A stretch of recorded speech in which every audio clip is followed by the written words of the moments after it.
जब लोग रोजमर्रा की भाषा में परिमाप या पेरीमीटर शब्द का प्रयोग करते हैं, तो वे वास्तव में उस समय किसी क्षेत्र की सीमा या बाउंड्री के बारे में बात कर रहे होते हैं। और जब हम गणित में इस बारे में बात करते हैं, तो हम संबंधित विषय पर ही बात कर रहे होते हैं, लेकिन हम केवल बाउंड्री के बारे में बात नहीं कर रहे होते। हम वास्तव में बाउंड्री की लंबाई के बारे में बात कर रहे होते हैं या किसी बाउंड्री के चारों ओर की लंबाई के बारे में बात कर रहे होते हैं। तो सबसे पहले इस त्रिभुज यानी कि ट्रायंगल पर नजर डाल लेते हैं। इसकी 3 भुजाएं हैं, इसलिए ये एक त्रिभुज है और इसका परिमाप यानी कि पेरीमीटर क्या होगा? इसकी तीनों भुजाओं की लंबाई समान है, इसलिए इसका परिमाप है 4 जमा 4 जमा 4। और मान लीजिए इसकी लंबाइयों की इकाई यानी कि यूनिट सेंटीमीटर है, इसलिए इसका परिमाप 4 सेंटीमीटर जमा 4 सेंटीमीटर जमा 4 सेंटीमीटर बराबर 12 सेंटीमीटर है। अब मैं चाहूंगा कि आप इस वीडियो को पॉज करके इन 3 आकृतियों का परिमाप यानी कि पेरीमीटर पता करें। हमें केवल इनकी भुजाओं की लंबाइयां जोड़नी है। मान लीजिए इस आकृति की लंबाई मीटर में दी गई है। ये एक आयत यानी कि रेक्टेंगल है।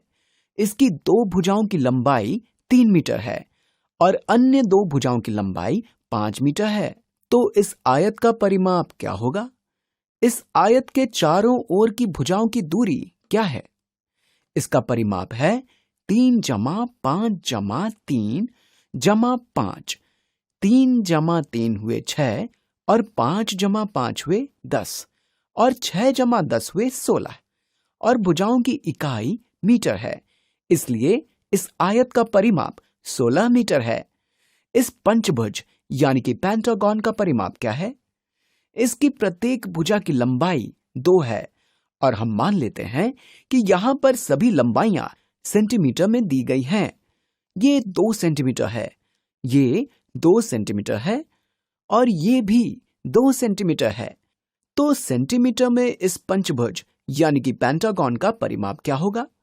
इसका परिमाप है 2 जमा 2 जमा 2 जमा 2 जमा 2 सेंटीमीटर। इसकी कुल 1 2 3 4 5 भुजाएं हैं और प्रत्येक भुजा की लंबाई 2 सेंटीमीटर है, इसलिए इसका परिमाप पता करने के लिए हम 5 बार 2 को जोड़ेंगे या फिर हम 5 को 2 से गुणा भी कर सकते हैं और इस पंचभुज का परिमाप है 10 सेंटीमीटर। अगली आकृति एक विषम बहुभुज यानी कि इर्रेगुलर पॉलीगॉन है। तो आप इसका परिमाप यानी कि पेरीमीटर कैसे पता करेंगे? इसके लिए आपको केवल इसकी सभी भुजाओं की लंबाई जोड़नी है। मान लीजिए इसकी सभी लंबाइयां मीटर में दी गई हैं, तो इसका परिमाप है 1 जमा 4 जमा 2 जमा 2 जमा 4 जमा 6। तो इसे हल करने पर क्या आता है?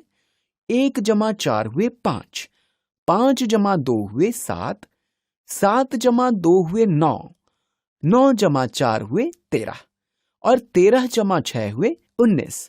तो इस आकृति का परिमाप यानी कि पेरीमीटर है 19 मीटर।